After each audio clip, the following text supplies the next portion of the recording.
بسم اللہ الرحمن الرحیم۔ سورت کوثر کے وظیفے سے موٹر سائیکل اور 3 گاڑیوں کا مالک بنا۔ میں صبح دوپہر شام 3 ٹائم اس طرح پڑھا کرتا تھا۔ سورت کوثر کا وظیفہ پڑھنے سے غربت دروازہ ہی بھول گئی۔ محترم ناظرین، آج میں آپ کی خدمت میں سورہ کوثر کا ایک ایسا خوبصورت عمل لے کر حاضر ہوا ہوں۔ میں اللہ رب العزت کی بارگاہ میں دعا گو ہوں کہ اس چھوٹی سی سورت مبارکہ کی تلاوت کرنے سے، اس سورہ مبارکہ کو پڑھنے سے، اس کا ورد کرنے سے اللہ رب العزت آپ تمام ناظرین کی پریشانیوں کو، مصیبتوں کو، رنج و غم کو دور کر دے اور سب کو اپنے ہر مقصد میں اللہ رب العزت کامیابی ہی عطا فرمائے۔ سورہ کوثر کے بارے میں کہا جاتا ہے کہ یہ واحد ایسی سورہ مبارکہ ہے جو شخص اس سورہ مبارکہ کا کوئی وظیفہ کر لیتا ہے، اللہ رب العزت اس دنیا میں اسے غنی کر دیتا ہے۔ کئی لوگ تو مثال یہ دیتے ہیں کہ سورہ کوثر پڑھنے سے کوئی رکشے والا بھی آسانی کے ساتھ کروڑ پتی بن سکتا ہے، کوئی فقیر ہو جس کے پاس 1 روپیہ تک نہ ہو وہ بھی کروڑوں کا مالک بن جاتا ہے۔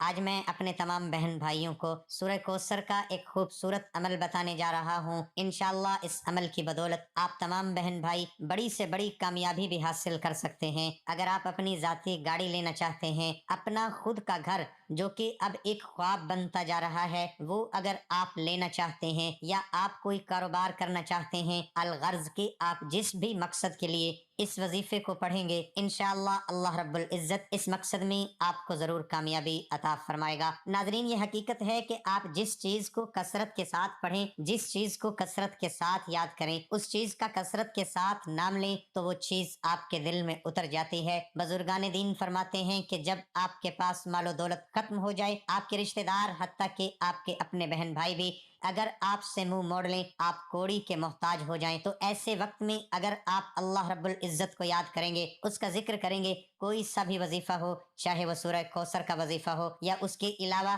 اللہ رب العزت کے صفاتی معجزاتی ناموں کا عمل ہو، یا قرآن پاک کی عظیم سورہ مبارک یا آیت مبارکہ پر مشتمل کوئی عمل ہو، ان کے آپ کو وظائف کر لینے چاہیے۔ ہم پر جو مصیبت، رنج و غم، پریشانیاں لاحق ہوتی ہیں، یہ سب اللہ رب العزت کی طرف سے لاحق ہوتی ہیں۔ جن لوگوں کا اللہ رب العزت کی ذات پر پورا یقین ہوتا ہے، پریشانی کے عالم میں ان کی نگاہ صرف اور صرف اللہ رب العزت کی طرف جاتی ہے، دوسروں کے آگے ہاتھ پھیلانے کی بجائے وہ اللہ سے سیدھا مانگتے ہیں۔ جب ہم اللہ رب العزت سے سچے دل کے ساتھ اپنے گناہوں کی معافی طلب کرتے ہیں، اس سے مانگتے ہیں، اس کے سامنے رو کر گڑ گڑا کر دعائیں کرتے ہیں، اللہ رب العزت ہمیں اس پریشانی سے فوراً نکال دیتا ہے۔ پیارے ناظرین، آج کے اس نازک دور میں سخت مہنگائی کا عالم ہے، جدھر آپ نظر دوڑائیں ہر طرف بھوک پھیلی ہوئی ہے، گھر کے اخراجات پورے ہونے کا نام ہی نہیں لے رہے۔ میرے وہ بہن بھائیوں جو چاہتے ہیں کہ اللہ رب العزت اپنے کرم و فضل سے ان کے گھر میں برکت پیدا فرمائے اور ان کے مہینے کے اخراجات صحیح سے گزریں، وہ خوشی خوشی پورا مہینہ گزاریں بغیر کسی کے آگے ہاتھ پھیلائے، اور آہستہ آہستہ ان کے کاروبار میں، ان کے رزق میں برکت پیدا ہونا شروع ہو جائے، وہ دن بدن ترقی کی طرف چلنا شروع ہو جائیں، تو اس کے لیے آج کا ہمارا بتلایا ہوا سورہ کوثر کا ایک چھوٹا سا عمل لازمی کر لیں۔ ہم اپنی ہر ویڈیو میں کوشش کرتے ہیں کہ ہم آپ کو اللہ رب العزت کے کلام سے کوئی خاص وظیفہ بتائیں، لہٰذا اللہ کے کلام کو پڑھنے میں کوئی مصاحب نہیں۔ اگر ایک انتہائی غریب شخص اس عمل کو کرنے کی بدولت اللہ اسے نواز دیتا ہے تو پھر میں سمجھتا ہوں کہ ہم سب کو اس عمل کو لازمی کر لینا چاہیے، کیونکہ آج کے موجودہ دور میں ہر انسان کے دل میں کوئی نہ کوئی خواہش لازمی ہوتی ہے، لہٰذا اگر آپ کے دل میں کوئی بھی خواہش ہے اور آپ چاہتے ہیں کہ اللہ رب العزت اس خواہش کو پورا فرما دے، تو خدارا آج کا ہمارا بتلایا ہوا سورہ کوثر کا وظیفہ جو ابھی میں آپ کو بتانے جا رہا ہوں، اس وظیفے کو لازمی کر لیں۔ انتہائی توجہ کے ساتھ اور غور کے ساتھ سن لیں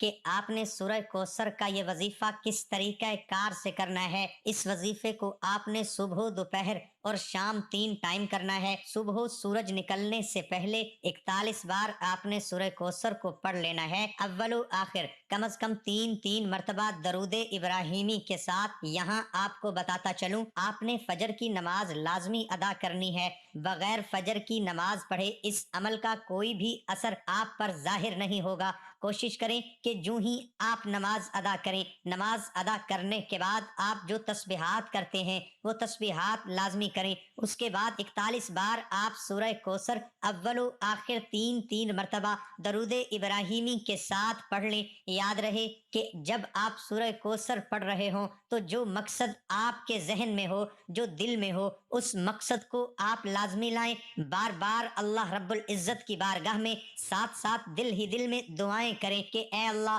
مجھے اس مقصد میں کامیابی عطا فرما۔ اس کے بعد ظہر کا وقت یعنی کہ نماز سے فارغ ہونے کے بعد آپ نے پھر سے 41 بار سورت کوثر کو پڑھنا ہے۔ یہاں آپ اٹھتے بیٹھتے چلتے پھرتے ظہر کی نماز ادا کرنے کے بعد اگر آپ کاموں میں مصروف ہیں، آپ کے پاس اتنا وقت بیٹھنے کو نہیں ہے، تو آپ پھر ظہر کی نماز ادا کریں اور راستے میں چلتے چلتے آپ 41 بار اول و آخر تین تین مرتبہ درود ابراہیمی کے ساتھ سورہ کوثر کو پڑھ لیں۔ اب تیسرا وقت جو کہ بہت اہم انتہائی قیمتی وقت ہے، یعنی کہ مغرب کی نماز کے بعد آپ نے دوبارہ سے 41 بار سورہ کوثر کو پڑھنا ہے۔ یہاں پر آپ ایک دو چیزیں نوٹ فرما لیں کہ جتنے بھی وظائف ہوتے ہیں یا تو وہ فجر کے وقت کرنے کے ہوتے ہیں یا مغرب کی نماز کے بعد ان وظائف کو کہا جاتا ہے، لہٰذا آپ نے مغرب کی نماز کے بعد سورہ کوثر کو 41 بار اس طریقہ کار سے پڑھنا ہے کہ جب آپ مغرب کی نماز کے بعد فارغ ہو جائیں